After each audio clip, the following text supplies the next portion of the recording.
now. New at noon, 2 murdered men in 2 days. Now a man is facing murder charges. Police say Ger-Auntie Bernard Pleasant was arrested on 2 first-degree felony murder charges. Officers accusing him of killing 2 men after connecting through the Grindr app. So the first murder happened at a Northeast Side apartment complex back on April 14th. The second took place the next day at an apartment in the medical center. Officers found both victims with gunshot wounds. Police linked both murders to Pleasant after finding his fingerprints at both scenes. He now faces anywhere from 5 to 99 years in prison for each murder charge. Also new at noon, 1 of 2 men charged with running over an SAISD detective will now be spending 15 years in prison. Alfredo Martinez Contreras, originally charged with capital murder. That's right. So he was sentenced today after accepting a plea deal on a lesser charge. So this is what we know. Back in 2019, Martinez Contreras and another man, they were charged with running over this man on your screen, SAISD detective Cliff Martinez, just outside a South Side IHOP. The co-defendant in the case, Jorge Armando Lopez, he took a 20-year plea deal back in November of 2022 on a manslaughter charge. Cliff Martinez's family not happy with either plea. In court today, relatives told Martinez Contreras that he got a very light sentence and called him, quote, a monster, unquote.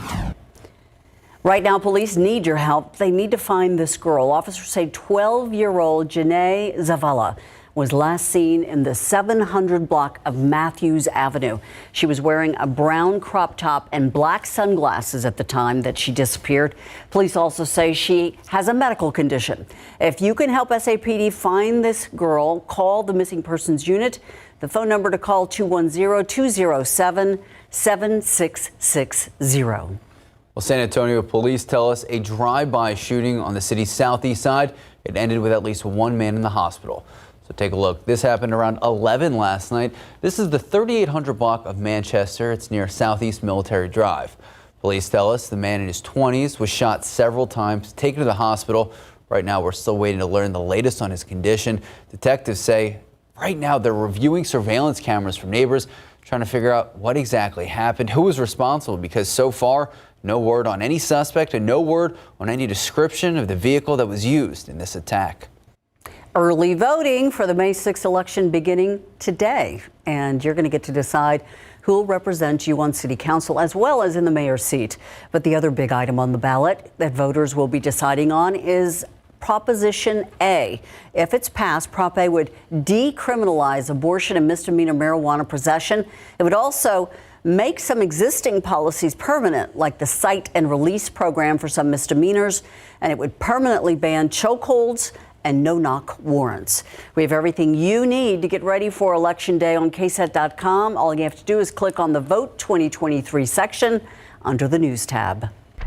All right, let's take a live look out at the Alamo City. I just peered outside. Look at that. That's a change. It's pretty. There's been a wild weekend of weather. And Justin, we've seen a big transition over just the last few hours. We have. Actually pretty surprising to see this much blue sky, but that's where we stand right now. The clouds cleared out much earlier than expected, and it's going to make for a pretty nice day. Temperatures will probably stay in the 60s, but that's not bad, even with the sun out there. Now, as you go west, there is more cloud cover. You can see that here on the visible satellite picture. So Del Rio, Eagle Pass down to Carrizo Springs. Still cloudy where you are, but here in San Antonio, we are seeing a break in the clouds, and that has helped to boost the temperatures some. 64 here in town, 65 in Pleasanton.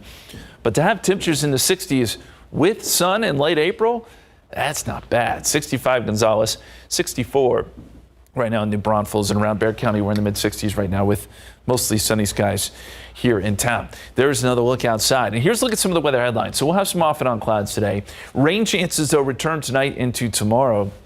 Could see a few storms involved there. And we've got 2 fronts in the forecast. So that keeps temperatures in check the rest of the week. It also brings some rain chances into play Wednesday night and Friday night. However, looks like the timing still should be good for a lot of our fiesta events. 64 right now, northeasterly winds at 8 miles per hour. In the KSAT 12-hour forecast, we'll go partly cloudy the rest of today. Temperatures up around 68. And as we get into the time frame where we have the Texas Cavaliers River Parade tonight, should be very nice. Temperatures in the low 60s. And we'll see clouds starting to increase and rain chances start to return as we get into the midnight hour, guys. Thank you so much, Dustin. Obviously, weather on the top of so many people's minds because of all the Fiesta events. So the Texas Cavaliers, they're gearing up for their 78th annual River Parade themed Fantastic Voyages. Tiffany Huertas on board of a barge, I'm told, for the prepping, and she tells us what surprises are in store.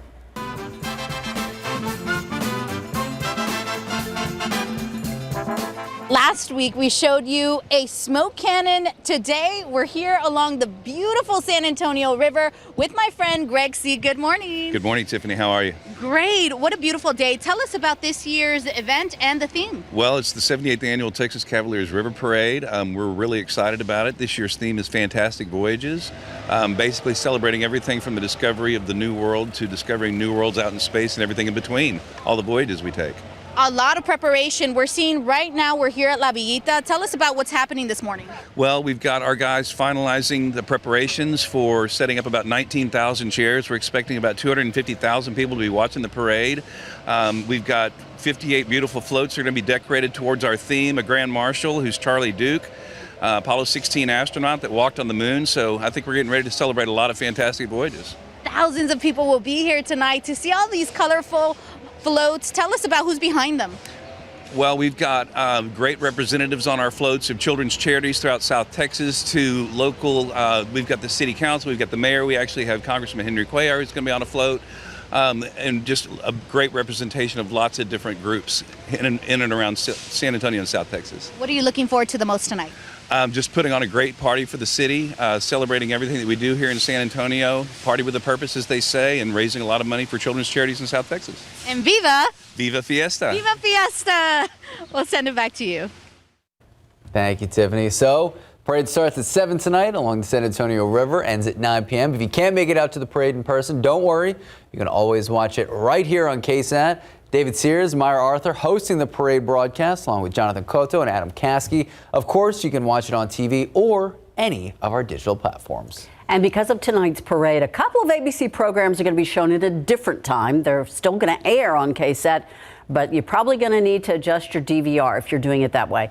American Idol is going to be rebroadcast on KSAT. That's tomorrow at 1:35 a.m. Cable subscribers may also be able to watch it live on abc.com/watch live. And The Good Doctor is going to air on Saturday at 2:05 a.m. And don't forget, get your tickets for Friday's Battle of Flowers and Saturday's Fiesta Flambeau parades. You can join our exclusive KSAT party. You get assigned seats, food, and drinks. And the best thing when watching parades, your own bathroom. That's right. So make sure to scan the QR code that you see now on your screen. You get all the information as well as all the details on what to expect. And speaking of what to expect, the NFL draft just a few days away, 3 days away. We're trying to figure out what to expect when it comes to these guys, the Cowboys and the Texans with the number 2 overall pick. We're going to take a look in just a bit. SAPD going high in the sky to spot crime. Its new drone unit is already helping out officers who are on calls, and you might be able to spot them at some of our upcoming Fiesta events. More on that.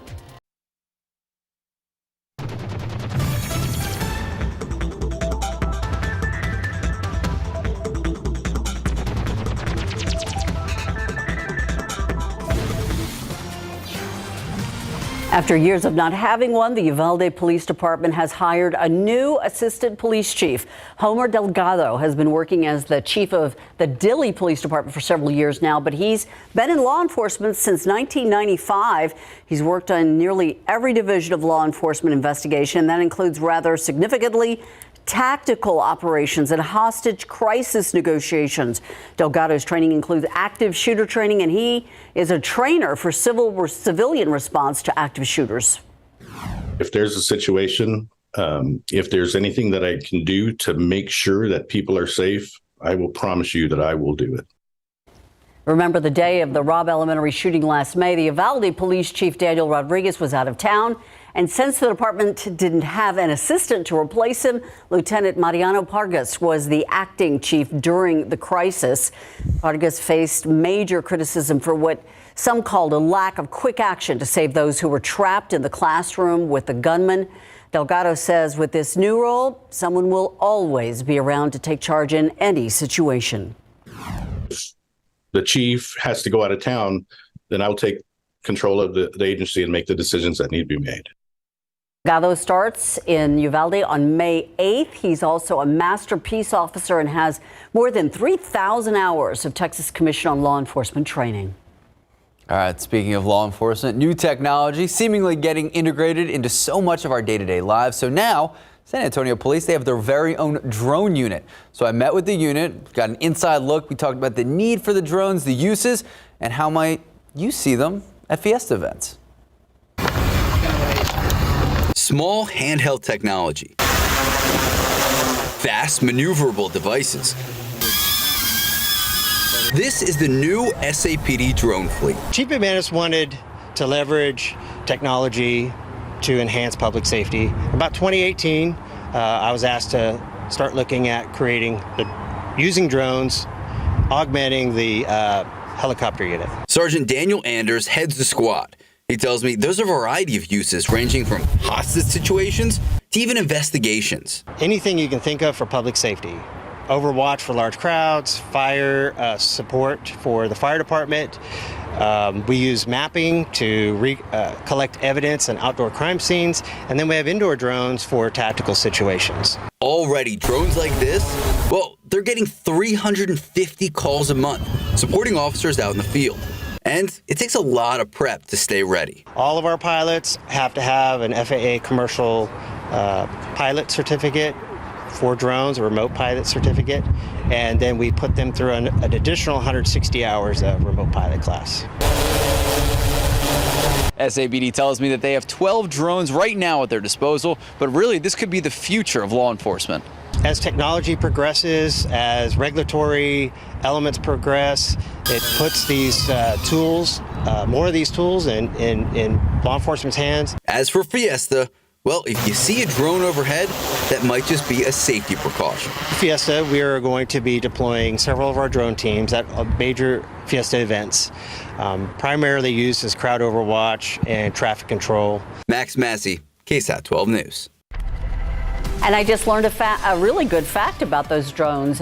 One of them is so big it can still be flying, according to Max, in up to hurricane force winds. Yeah, because we talked about the conditions, and I mean today, obviously, pristine conditions for any drones. You don't need to worry about that. No. So Justin, I know Fiesta on the top of everyone's minds. How are we looking? So wait, you're telling me I can fly a drone into a hurricane? Not I'm all shy of a hurricane. Right. Let's calm down here, Justin.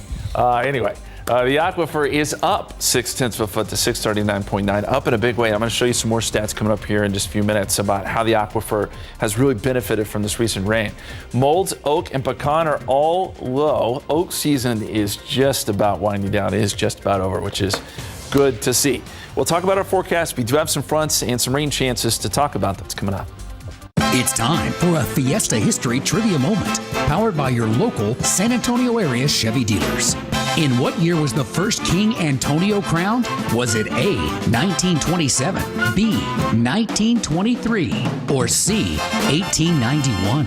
The answer after the break.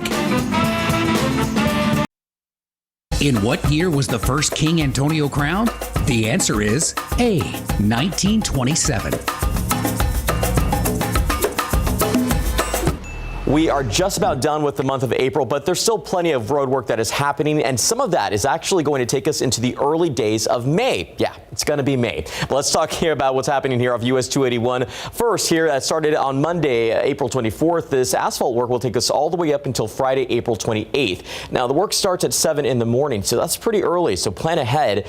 But some of it should wrap up by 1 in the afternoon. What drivers will see out there are alternating lane closures on the northbound frontage road right there at Borgfeld Road. But as we get a look over here at Loop 1604 on the far east side of Bexar County, cable installation will take us up to Saturday, May 13th. Now, this work also starts pretty early, guys. 8 in the morning to 4 in the afternoon. We will see alternating lane closures in both directions from FM 78 to Hanover Cove. All right, let's take one last jump here at US 90 over on the west side of San Antonio. Yeah, more cable installation work is taking place, and that should take us up to Friday, April 28th. That's the end of the work week. But remember, this work will start at 9 in the morning and should wrap at 3 in the afternoon. We will see a single eastbound main lane closure from FM 471 to Metro Chancellor Lane. But I always like to say this, scan the QR code, know before you go, because we do have a full list of all the current closures that are happening in and around the Alamo City, so know what to expect ahead of time. Guys. There's another fiesta tradition taking place today. It's the Rain Rock. It went up in NIOSA headquarters, and this year the event really might need that luck. Yes, we're in a drought, but there's lots of rain in the forecast. The rock is hanging on the NIOSA porch as we speak. I'm just staring at Justin while we read Yeah, this story. you know, meteorologists hate this rain rock business. Justin's a huge fan. So the tradition actually spans several decades, all the way back to the 1970s. The goal is to ward off bad weather, and NIOSA obviously runs from Tuesday to Friday at La Vita. So I gotta say, Justin Horn, love your meteorological insight here. How does this rain rock work? It's all in the timing, right? We walk a fine line this time of year. We want the party to happen. We want the rain to happen. Can we time it out? And I got to tell you, the forecast is good in the sense that we kind of weave the rain chances in. Yeah, he's walking the fine line. Walking that fine line on that fence. It's tough. It's tough. I'm going to show you that forecast here in just a second, but we got to show you the benefits of the recent rains. Of course, Friday and Sunday, the rains came down heavy, and the aquifer has responded. It's at 639.9, which is still a very low number. It's still well below average, but it is much higher than it was before those rains came. We're up 0.6 of a foot today, but we're up 5 feet since Thursday. I haven't seen that kind of rise in a long time. And we're above average when it comes to rainfall for the month, almost 2 inches above average. So this is really good stuff. And we do have more rain chances headed our way. Right now, we're going to enjoy the beautiful blue skies, which have settled in over San Antonio, 64. Dew point is at 53, and northeasterly winds are still there at 8 miles per hour. That'll keep things somewhat cool today. And I mentioned we've got some clearing. Now, there are clouds back off to the south and west. We'll see if the clouds rebuild over San Antonio, but at the moment, we've got mostly sunny skies and really comfortable conditions. 61 in Kerrville, 61 Rock Springs, 61 and cloudy in Del Rio, and 61 and cloudy in Carrizo Springs as well.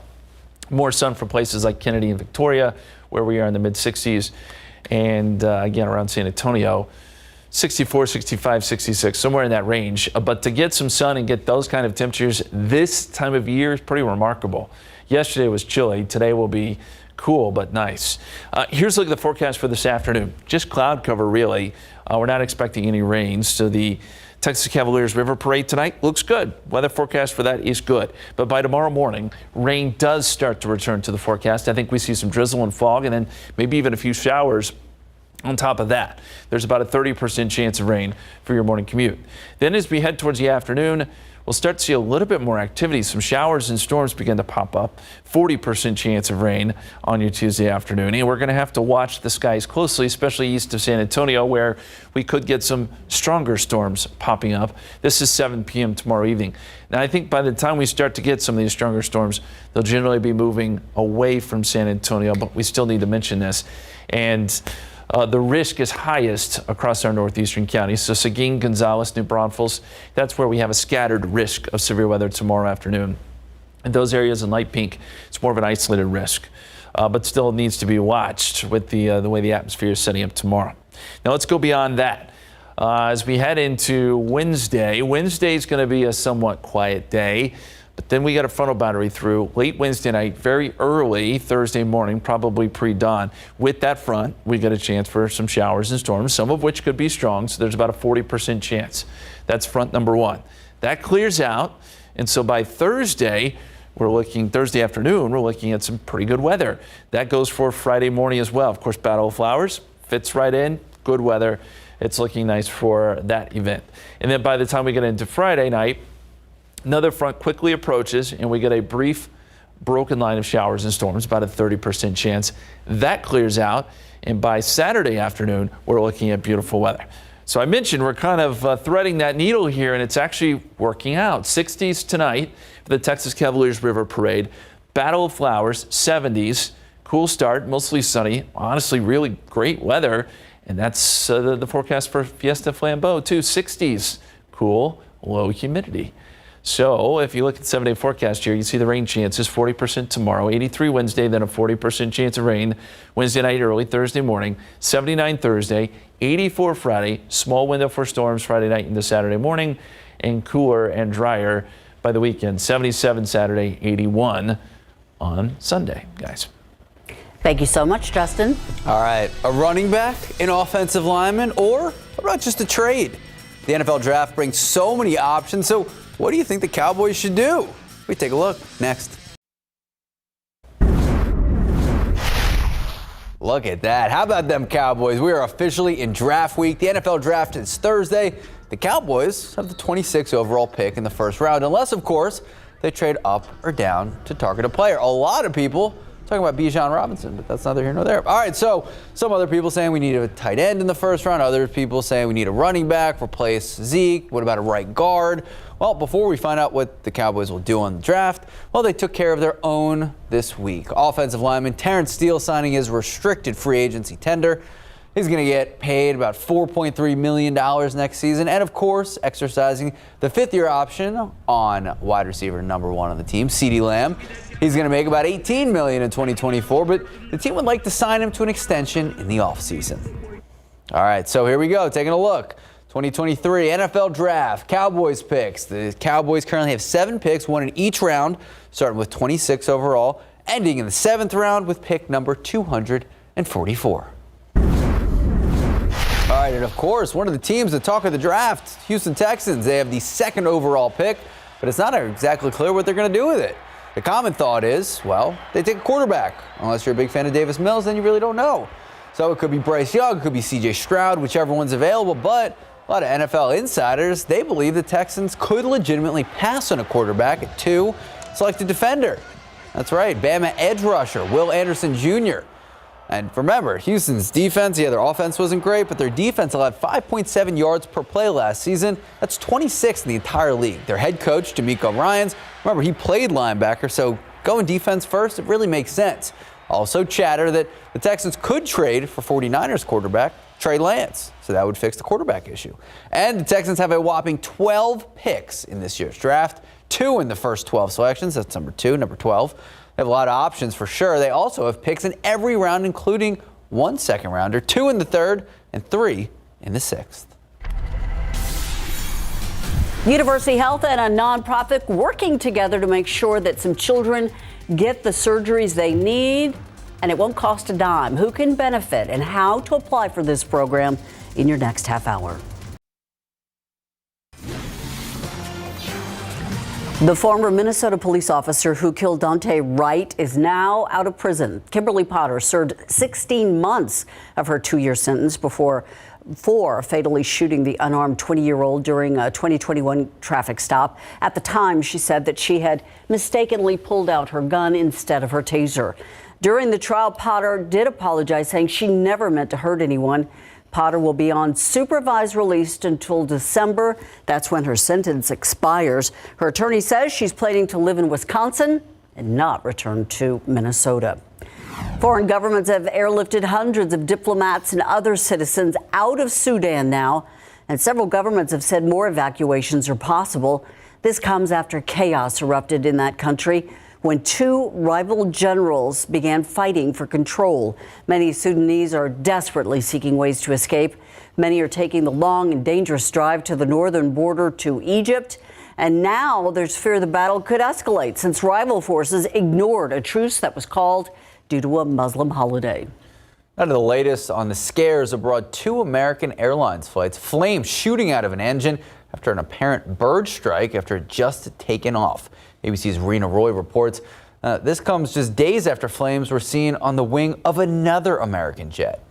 Mayday, mayday, mayday. We had a bird strike and an engine failure. Terrifying moments on this American Airlines flight from Columbus to Phoenix Sunday morning. A possible bird strike causing the engine to burst into flames. Marnie Kalistad was a passenger on board during the chaos. Many people started crying and going into tears because we just didn't know if we were going to make it. or not, frankly. It was terrifying. She captured it all on her phone, fearing the worst. For some reason, I thought that would help show like what happened to my family if they found my phone or whatever. The plane eventually making a safe emergency landing back in Columbus. Experts say that kind of damage from a bird strike is uncommon. Bird strikes are not rare. They probably happen almost every day to some commercial airliner somewhere in the United States. What doesn't happen every day is that it causes the kind of damage that we saw on this aircraft, where you actually see flames shooting out the back. The FAA now investigating. And just a few days before, flames breaking out in the engine of an American plane from Charlotte to Dallas before takeoff, turning right back around while taxiing. Everyone was trying to panic, but it was like we couldn't go anywhere either. So I think that was the biggest scare. American Airlines saying both incidents were due to mechanical issues. Thankfully, nobody was hurt. Rena Roy, ABC News, New York. All right, some not so great news if you're looking for a new car or truck. It is now more expensive to buy a new car or used car these days. A new report says price increases, they contributed greatly to inflation over the past couple of years. This all began during the pandemic. According to the report, during the height of the pandemic, the supply-demand imbalance for new vehicles meant dealerships, they could suddenly charge more money, and that helped drive up inflation. But economists, they're split on the report's findings. Some agree the car industry helped drive up the costs that hurt our economy. Others say it's unfair to blame just one sector of the economy for the rise of overall inflation. President Joe Biden expected to announce a re-election bid this week. Officials have been making final cuts to a video that is supposed to be released tomorrow, which would be 4 years to the day when Biden announced his 2020 run for the White House. But this may be an uphill battle. According to NBC News, 70% of those polls said that they don't think Biden should seek a second term. 51% of Democrats feel that way as well. Those percentages similar to other polls. According to the NBC poll, close to half of those questioned say Biden's age is a major concern. All right, back here at home, taking a live look out at the Alamo City. A gorgeous 66 degrees. I had to walk outside, Justin, just to see it for myself to believe it. It's incredible. Honestly, these temperatures with sun, it's a beautiful, beautiful day. And we are in full-on fiesta mode at this point. I've seen wreaths all over town. And you've seen it in a lot of great pictures on KSAT Connect. This is just one example. But this is a wreath, and it has the medals that collect every year around the wreath. That's pretty cool. I like that. A lot of medals to go around. We've been giving out some of the KSAT medals, KSAT weather medals. And yes, it feels like fiesta. And as we look forward in the forecast, we've got some pretty good fiesta weather to share with you. Temperature-wise across the state, we've got some chilly numbers. It is midday in late April and still in the 40s in places like Amarillo and Lubbock. 59 Wichita Falls, 62 Dallas. We're at 64 with some sun here in San Antonio. And it's not just us. A lot of the nation is dealing with some cool weather. 53 in Denver, 47 Chicago, 57 in New York City. You got to go down to Orlando, Miami, and maybe Phoenix before you run into really any real warmth. 77 down there in Miami right now. KSAT 12-hour forecast. We're going to go partly cloudy today now that these low clouds have kind of burned off a little bit, at least where we are. Clouds will start to fill back in tonight, though. As far as the river parade looks good, temperatures will be in the 60s for that. We will begin to add in a few rain chances around midnight, and those rain chances build as we get into tomorrow. In fact, some decent chances for some showers and maybe a couple thunderstorms, too. We'll take another close look at that forecast for you here in just a bit. Thank you, Justin. A soccer team that became the subject of a reality show, well, it has been a miraculous story. They scored a huge win, leading to some major changes and some familiar faces. I'm talking Ryan Reynolds, Ursula. Hey, that's cool. Free surgeries for children, also cool. That's the product of a new collaboration, how families in need can apply for surgery to be a part of the program.